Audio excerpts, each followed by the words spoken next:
Mi nombre es Cristian Rodrigo Suárez Guzmán, mi RUT 15-348-234-9 y bueno, voy a comenzar ahora. Hace casi 200 años, Diego Portales tomó una fotografía en alta definición de Chile y en base a un principio de realidad elaboró una constitución que para bien o para mal dio estabilidad al país. Pienso pertinente que hagamos lo mismo hoy. La crisis social de 2019, a mi parecer, demuestra que la sociedad chilena avanzó a un punto en el que requiere una estructura institucional que permita a la voluntad general y no a caudillos o representantes ejercer el poder político. Es mi impresión que la actual crisis emana de dos causas.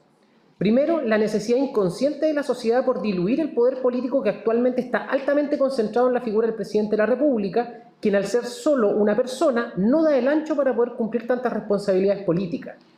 Y la segunda, generar verdadera y efectiva responsabilidad política a la totalidad de los cargos de representación en todos los poderes del Estado directamente ejercida por la ciudadanía de manera institucionalizada. A mi entender, una constitución debe ser una base de ideas que satisfaga a toda la sociedad y no la imposición ideológica de unos a otros o peor aún, unos contra otros. Es por este motivo que este anteproyecto debiera constituirse pensando en aquello que representa las necesidades e intereses de la totalidad de los chilenos y aquello que es factible y deseable para nuestros compatriotas. No se trata aquí de escribir los propios deseos o inclinaciones ideológicas. Este no es el lugar para atrincherarse políticamente o ideológicamente, sino inspirarse en aquellos deseos y anhelos que representan lo que, a mi entender al menos, debiera incluirse como las dos almas de Chile. Una conservadora y tradicional, donde debiera integrarse en el texto el plasmar en él una carcasa de continuidad y tradición institucional, pero en los hechos incluir el cumplir la necesidad de cambios que satisfagan a la otra alma de Chile, que es la progresista, haciendo de este un texto moderno e innovador y recogiendo los cambios que la sociedad chilena demanda y ya no pueden esperar más. Bajo esta lógica, este anteproyecto de Constitución debiera incluir tres ejes articuladores, a mi parecer, y tomar como inspiración a la totalidad de los textos constitucionales chilenos, sumado a las experiencias de democracias directas o semidirectas canadienses, de Nueva Inglaterra y Suiza, para poder integrar este anhelo de la población por participar. Los ejes serían los siguientes. Número 1. La Constitución debiera incluir el estar basada en un eje de realidad, y por lo que sus artículos debieran ser factibles de implementar y viables en la realidad. Número 2. Debiera integrar un concepto aglutinador, por lo que la totalidad de la población debiera sentirse a lo menos conforme con el proyecto político planteado. Bajo esta lógica, el lenguaje y la inspiración debiera ser lo más genérica posible en cuanto a visiones ideológicas y doctrinales. Y número 3, debiera ser breve y comprensible para todos, para toda la población, derivando mucho del articulado a leyes orgánicas constitucionales que deberán ser elaborados por un nuevo Parlamento, el nuevo Parlamento que venga después de la implementación de la Constitución. Esto para enfocarse más en principios fundamentales que en lo específico o reiterar principios que ya están incluidos de manera general. Bajo estos ejes, el anteproyecto debiera, a mi parecer, incluir el iniciar con el preámbulo del primer texto constitucional que Chile conoció, que es el de 1811. Y nos permite recordar cómo empezó la historia constitucional chilena y cuál fue la primera decisión libre y soberana que tomamos los chilenos. Luego de detallar esta fusión propuesta de la totalidad de los textos constitucionales que han regido al país, por lo que el anteproyecto tendría que venir a ser como la unión de la totalidad de todos los textos constitucionales chilenos en un solo texto constitucional, único. La lógica de esta acción es el eje 2 aglutinador, que ofrece la percepción de tradición y continuidad, además de hacer parte no solo a los chilenos de hoy, sino a todos los chilenos de la historia, como parte de su única constitución en toda la historia.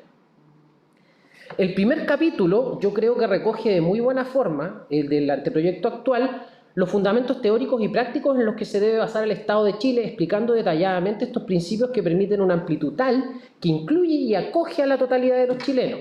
Además, yo creo que sería pertinente agregar, por el tipo de articulado que es un capítulo 1, el nombre e idioma oficial del país, la posibilidad de que las regiones tengan idiomas oficiales propios, la bandera, el escudo y el himno nacional. El capítulo 2 se conservan las características de nacionalidad y ciudadanía de los textos previos, por lo tanto no se puede hablar mucho de eso. En el capítulo 3, la protección a la salud y a la educación, que se consagran como derechos fundamentales, también me parece pertinente que se mantenga. La reestructura en un nuevo y completo segmento para los partidos políticos, yo la trasladaría del capítulo donde está actualmente al capítulo 3, pero de las mismas características. He pensado que este capítulo casi en su totalidad debería pasar a ser una ley orgánica constitucional, respetando el eje 3 de ser breve y comprensible. En el capítulo 4, aquí yo agregaría al capítulo 4 la función del presidente de la República, que se reduzca justamente, como decía anteriormente, un rol tradicional y ceremonial, sumando a la jefatura de las Fuerzas Armadas. Ahora, esto en un caso de optar a un sistema completamente parlamentario. Creo que es un desafío del constitucionalismo chileno actual. Pero de optar a uno semipresidencial, por ejemplo, se debería agregar, además de la jefatura suprema de las Fuerzas Armadas y requisitos para ser presidente de la República, algunas funciones que le dieran cierta reminiscencia como de poder mirarlo hacia arriba. Un presidente semimonárquico, le agregaría yo, pero con poderes limitados, por supuesto. Por ejemplo, el estar a cargo de las relaciones exteriores, la defensa y la hacienda, con la elaboración del presupuesto, pero que el gobierno, emanado desde el Parlamento, lo administre. En este capítulo 5 debiera agregarse, creo yo, justamente el rol del Parlamento y sus funciones, estableciendo las características de este sistema parlamentario o semipresidencial, con la novedad que la responsabilidad política pudiera ser ejercida directamente desde los ciudadanos, a diferencia del sistema oligárquico que tuvimos a principios del siglo XX, quedando claramente demarcado el concepto de la cuestión de confianza, legalmente.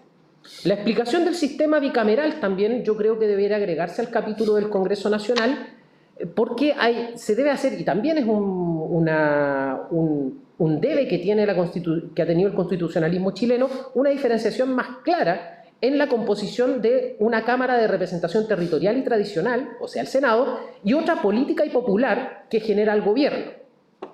En este caso, si fuera un sistema semipresidencial o parlamentario. En el capítulo 6 se debiera tratar, creo yo, ya ir reduciendo, incluir el concepto del Poder Judicial, y la novedad debiera incluir la elección popular y responsabilidad política de la totalidad de sus magistrados, haciéndolos responsables políticamente ante la voluntad general por sus sentencias.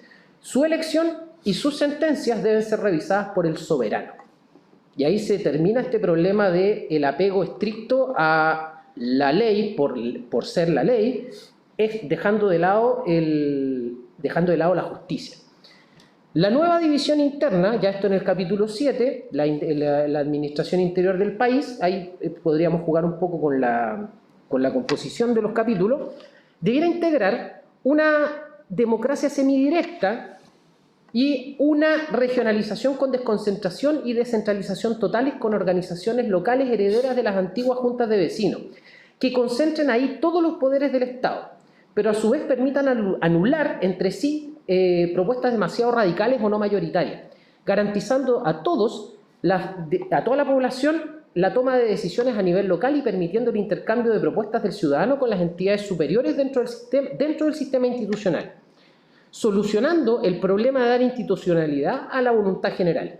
Para esto, aprovechar el uso de las tecnologías de redes sociales, construyendo un sitio web de gobierno con una app de gobierno para poder votar y discutir a través del celular, pero manteniendo las reuniones presenciales y la toma de actas con correo tradicional simultáneamente, pudiendo los ciudadanos participar de las dos formas, lo que permitiría una participación, votaciones y decisiones constantes, y que participen los ciudadanos que se interesen sin excusas para los que no se interesen, porque solo deberán acatar.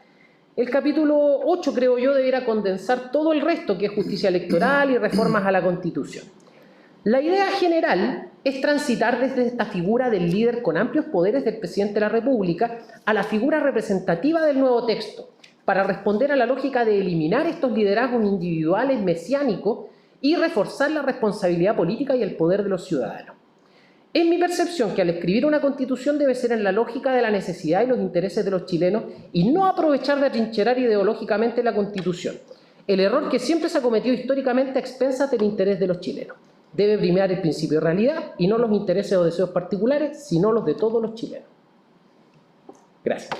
Muchas gracias. Agradezco su presencia y participación en este acto que es significativo para nuestra nueva Constitución. Muchas gracias.